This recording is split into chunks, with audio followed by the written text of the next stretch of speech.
Thank you very much, Milton.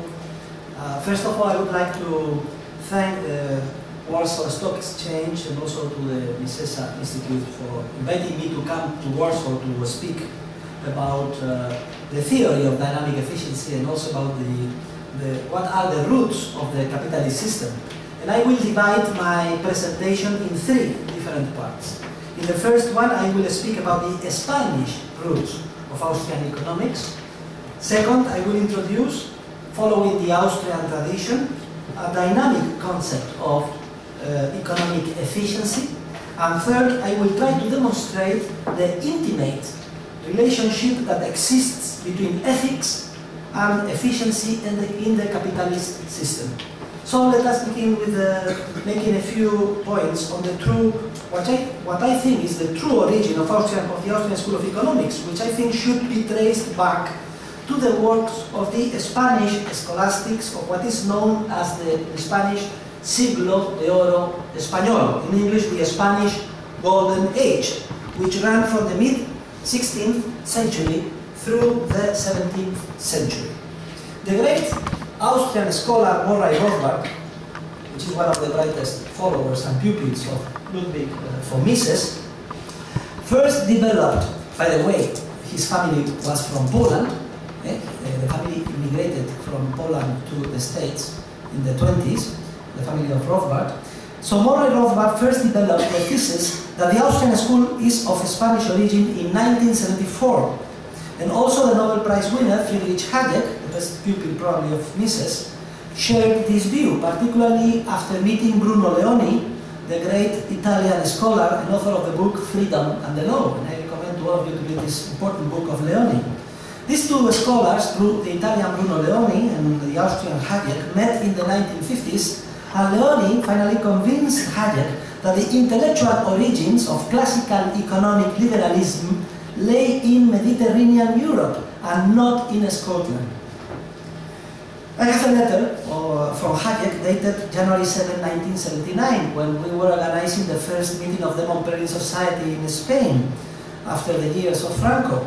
And in this letter, Hayek writes the following, and I quote, that Rothbard demonstrates that the basic principles of the theory of the competitive market were worked out by the Spanish scholastics of the 16th century, and that economic liberalism was not designed by the Calvinists, but by Spanish Jesuits.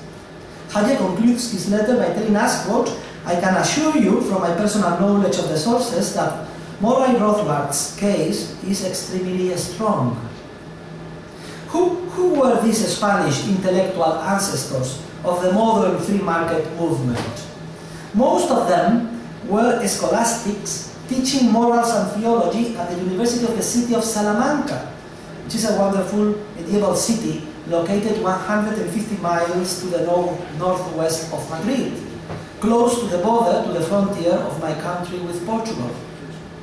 These scholastics were mainly either Dominicans or Jesuits, and as we are about to see, they were able to articulate the subjectivist, dynamic and libertarian tradition, which 250 years later was to be stressed by Karl Menger and his followers of the Austrian School of Free Market Economics. Let us recall some of their contributions. Perhaps the first author to be mentioned should be Diego de Covarrubias y Leiva. Covarrubias was born in 1512, the son of a famous architect, and he became bishop of the city of Segovia and minister of King Philip II. If you should visit Spain, I recommend you to tour the museum of the great Spanish painter El Greco in the city of Toledo. Then you will see a stunning portrait of Covarrubias, who in 1554 set forth better than anyone before him the subjectivist theory of value, which is the foundation, the whole foundation of all free market principles. Specifically, Covarrubias concludes that, quote, the value of an article does not depend on its essential nature, but on the subjective estimation of men, even if that estimation is foolish. And he adds that, quote, in the Indies, in America, wheat is dearer than in Spain because men esteem it more highly, though the nature of the wheat is the same in both places. Another very important author is Luis Sarabia de la Calle, was the first Spanish scholastic to demonstrate that prices determine costs, and not vice versa. Sarabia de la Calle also has the special merit of having written his main work in Spanish, not in Latin. Its title is Instrucción de Mercaderes, in English, Instruction to Merchants, to Entrepreneurs. And there we read that, quote, those who measure the just price by the labor, costs, and risk incurred by the person who deals in the merchandise are greatly in error. The just price is found not by counting the cost, but by subjective and common estimation. Sarabia de la Calle is also a great critic of fractional reserve banking, which is the theme of the book that was published in Polish, that I will be very happy to sign you afterwards. Sarabia de la Calle maintains that receiving interest from a bank is incompatible with the nature of a demand deposit, and that in any case a fee should be paid to the banker for the custody and safekeeping of the money entrusted to him.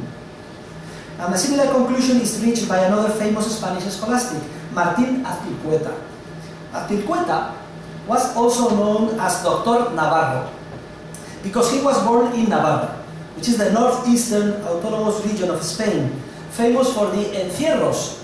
This is the festival held in the region's capital, city of Pamplona, where every July people run in front of the bulls at great risk of their lives.